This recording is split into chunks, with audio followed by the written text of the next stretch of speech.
Welcome to the Diary of Roxy Collins podcast.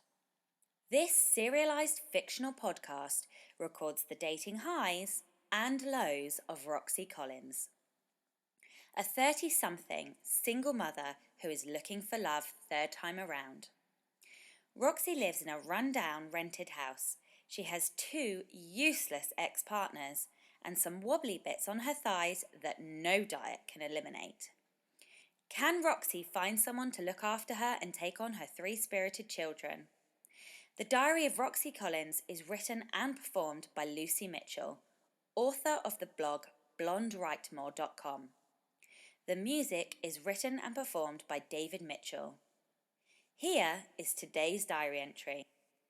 Saturday, 11:12 a.m. I'm supposed to be getting a shower, but instead I'm stood outside Matilda's bedroom door listening to her squealing with laughter. Her new sixth form boyfriend Adam came round early this morning, allegedly to help her with some maths homework. When I think back to my own school days, maths never sounded this fun.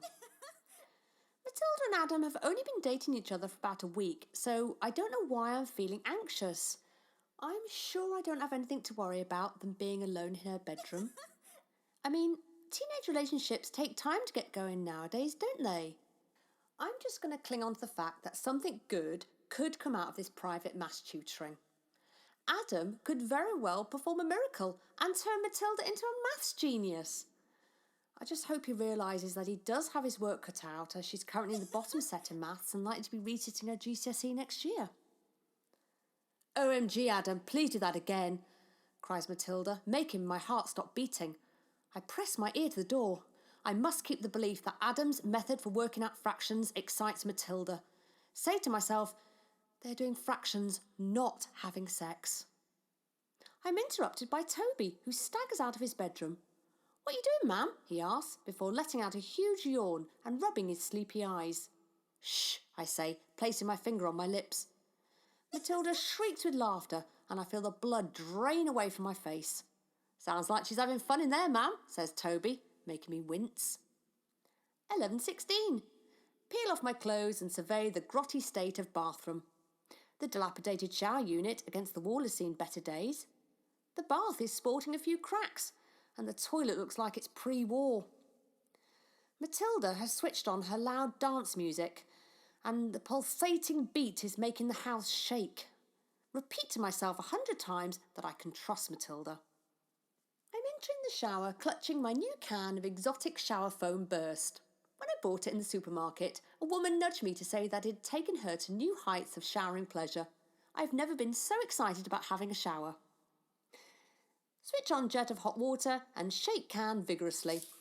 I've squirted the soft white foam onto my body, and I'm now imagining myself relaxing on a faraway tropical island, as opposed to taking a shower in a tired, run-down house and worrying about my daughter's approach to math homework. Matilda has cranked up the volume on her music, and I'm busy trying to ignore the disturbing rattling sound coming from the shower unit. Oh my goodness, there is a horrible creaking sound now. "Help!" I'm crying out. The music is drowning out my voice. The tall glass panels surrounding me are starting to fall in. Help! I'm going to end my days naked and covered in exotic shower foam Burst. Oh no, the panels have magically formed a weird triangular-shaped glass shower prison. I turned off the shower and I'm staring in horror at my new home. 11:19. I'm naked, covered in white foam patches and trapped beneath some heavy shower panels. The towel rail is on the other side of the bathroom, so there is no hope of reaching a towel. On closer inspection, I can see that there are no towels on the towel rail. They're all in my laundry basket downstairs. I'm just considering shaking myself dry once I break free from this situation. The problem I have is that these glass panels are so big and cumbersome. I dare not move them. Matilda's music has stopped. I need to get help. "Get Brian!"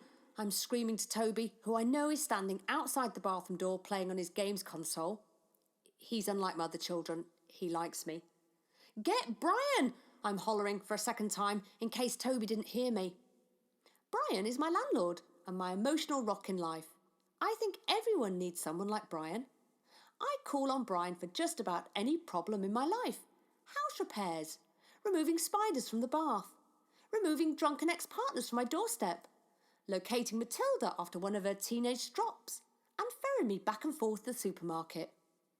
Brian will always help me. I must admit that he does so whilst muttering under his breath about why he ever agreed to let me rent his late mother's house and why he can't be left alone in peace. But I ignore him. I don't think Brian knew what he was taking on when I turned up to rent his property with one sullen teenage daughter, 2 young boys, a suitcase stuffed full of clothes, a shaggy dog, 2 failed relationships, no money, and a broken heart. "Ma'am, what's wrong?" screams Toby. "Get Brian now!" I'm yelling so loudly my throat is hurting. Oh, the music has started again. I don't understand why Matilda has to play it so loud.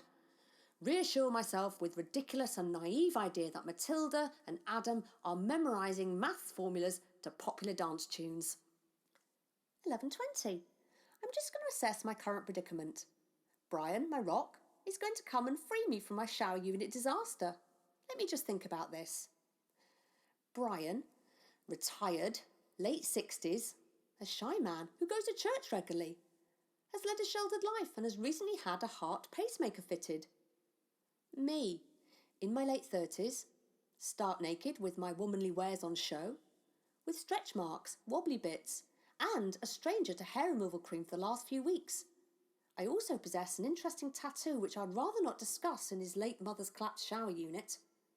Brian, my emotional rock, could very well go into cardiac arrest once he sets me free and sees all that I have to offer the world. 11:21. I've just had an amazing idea.